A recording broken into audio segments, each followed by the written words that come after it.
Hello students. सो बेटा कई बच्चों की ये रिक्वेस्ट थी कि उनको पेन स्लिप के बारे में जानना है या उसको फिल कैसे करते हैं वो आपको जानना है। सो बेटा पेन स्लिप आप आपके सामने देख रहे हो। ऐसी ही पेन स्लिप आप किसी भी वेबसाइट से यानी कि गूगल से भी आप इसको डाउनलोड कर सकते हो। आप इसको प्रोजेक्ट पे पेस्ट कर सकते हो। तो मैं इसके बारे में बता देता हूँ ये होती क्या है। सो पेन स्लिप बैंक के अंदर पैसा डिपॉजिट करवाने के लिए यूज़ में आती है। जब भी आप बैंक में जाते हो पैसा जमा करवाने के लिए तो आपको ये पेन स्लिप भरनी होती है। तो इसके दो पार्ट्स होते हैं पेन स्लिप के।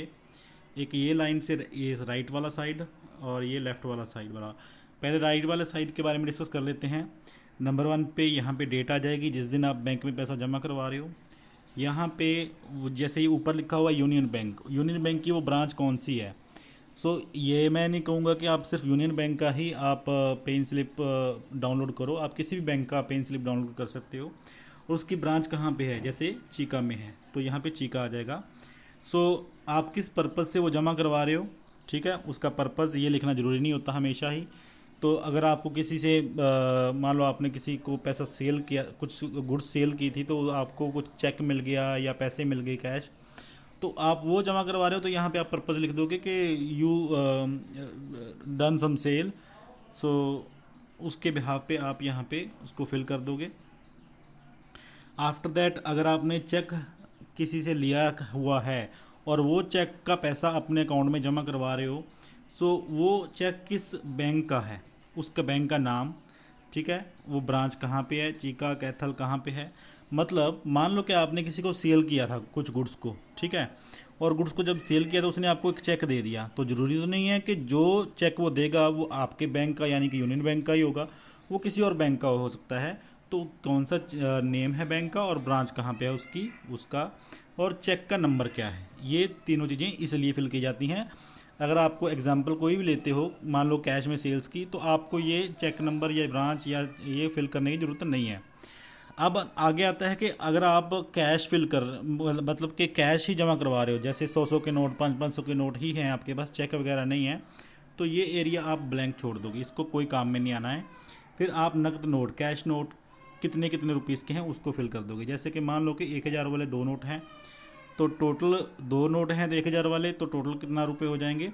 सो 2000 रुपीज़ यहाँ पे आप लिख सकते हो, ठीक है। 2000 रुपीज़ फिल कर दोगे। पैसे अमाउंट कितनी है वो यहाँ पे अगर पैसे में अमाउंट है तो वो लिख दी जाती है। ऐसे ही अगर 500 के नोट हैं तो वो कितने हैं, 1000 100 के नोट हैं तो वो कितने हैं, 50 के, 20 के, 10 के, ये कितने हैं। या फिर कोई भी कॉइन्स अगर जमा करवा रहे हो तो कॉइन्स कितने कितने रुपए के कितने आप ले रहे हो।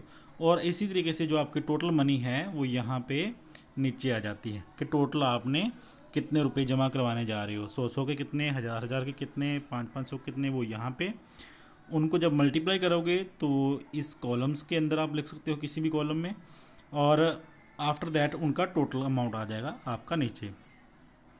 सो आफ्टर दैट ये जो एरिया है ये कैशियर का होता है, और यहाँ पे टोटल अमाउंट आ जाएगी। जो आपने यहाँ पे टोटल अमाउंट निकाली है वो वर्ड्स के अंदर लिखनी होती है आपने, जैसे 1 लाख रुपीज़, ठीक है।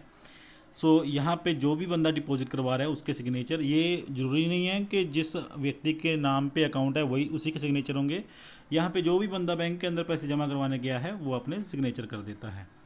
तो ये तो था राइट वाला पार्ट। अब लेफ़्ट वाले पार्ट की तरफ चलते हैं। नंबर वन वैसे ही डेट, ये है वैसे ही शाखा यानी कि ब्रांच चीका में है, अकाउंट नंबर यहाँ पे आ जाएगा। जैसे आपने यहाँ पे क्यों क्रेडिट जमा करवा रहे हो उसके लिए आपको अगर लिखना है तो लिख सकते हो। और डिपॉजिट ऑफ कैश या चेक, आप कैश के ऊपर टिक करके, मान लो आप कैश जमा करवा रहे हो तो कैश के ऊपर टिक करके, तो यहाँ पे कितने रुपए आपने जमा करवाए, 1000 के कितने, 500 के कितने, उसी तरीके से टोटल मनी कितनी है, मान लो 1 लाख रुपया, और इसको वर्ड्स में लिख देंगे 1 लाख रुपीज़ ओनली। और यहाँ पे कैशियर अपने सिग्नेचर करके स्टैम्प करके ये वाला पार्ट आपको मिल जाता है, ठीक है। ये एक आपके पास सबूत होता है लेफ़्ट वाली साइड वाला कि आपने उस बैंक में पैसे जमा करवाए हैं, क्योंकि जो कैशियर है वो यहाँ पे आपको स्टैंप लगा के देता है कि उसको इतने पैसे रिसीव हो गए हैं और उसने इस दिए हुए अकाउंट के अंदर वो क्रेडिट कर दिए हैं, जमा कर दिए हैं। और ये वाला जो पार्ट है ये बैंक अपने पास स्टैंप लगा के इसके ऊपर भी रख लेता है, ठीक है। अब बात कर लेते हैं कुछ नेक्स्ट जो हैं चेक वगैरह की या फिर और भी जो वाउचर्स वगैरह हैं उनके बारे में।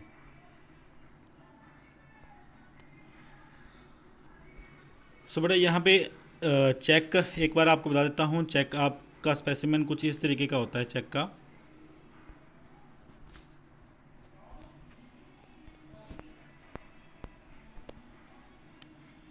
ठीक है। सो इसके अंदर आप देखोगे कि यहाँ पे बैंक का नाम, एड्रेस वगैरह होता है। यहाँ पे डेट लिखनी जाती है। पे, पे मतलब किसको आप पे कर रहे हो। ठीक है। अगर आपने खुद से विड्रॉ करने हैं पैसे बैंक से तो यहाँ पे सेल्फ लिख लिया जाता है, यानी कि आप खुद के यूज़ के लिए पैसे विड्रॉ कर रहे हो बैंक से। अदरवाइज़ जिसको भी आप चेक दे रहे हो उसका नाम यहाँ पे के सामने लिख दिया जाता है। उसके बाद यहाँ पे अमाउंट लिखी जाती है, कितने रुपए आप किसको पे कर रहे हो। यहाँ पे उसी अमाउंट को वर्ड्स के अंदर लिखना है। यहाँ पे जिसका अकाउंट होता है उस अकाउंट होल्डर का नाम लिख दिया जाता है। यहाँ पे ऑलरेडी अकाउंट नंबर लिखा होता है, बैंक के द्वारा ही लिखा होता है। ये जो चेक होते हैं आपको मिलते हैं तो उन चेक्स के ऊपर यहाँ पे अकाउंट नंबर ऑलरेडी मेंशन होता है। यहाँ पे चेक नंबर में लिखा होता है और ये चेक नंबर नीचे चेक के बिल्कुल नीचे बड़े खुले खुले लेटर्स में भी लिखा होता है। नेक्स्ट हम बात कर लेते हैं वाउचर्स के बारे में।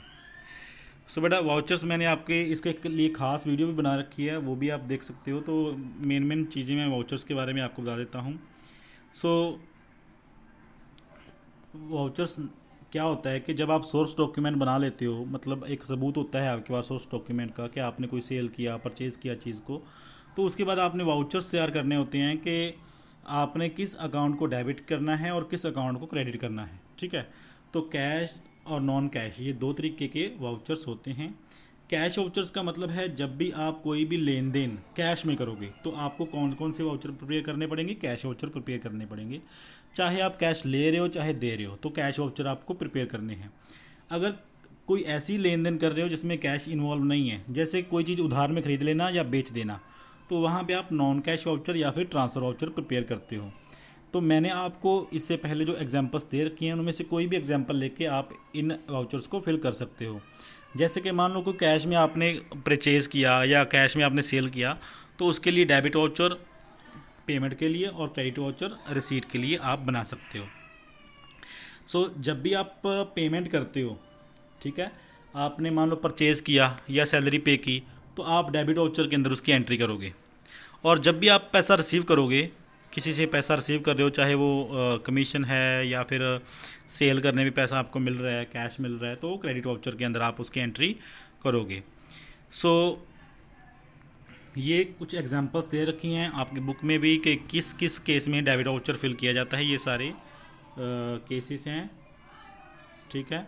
सो उसके बाद इसका स्पेसिमेन देख लेते हैं कि स्पेसिमेन किस तरीके से हमने इसको फिल करना है। तो ये डेबिट वाउचर रहा।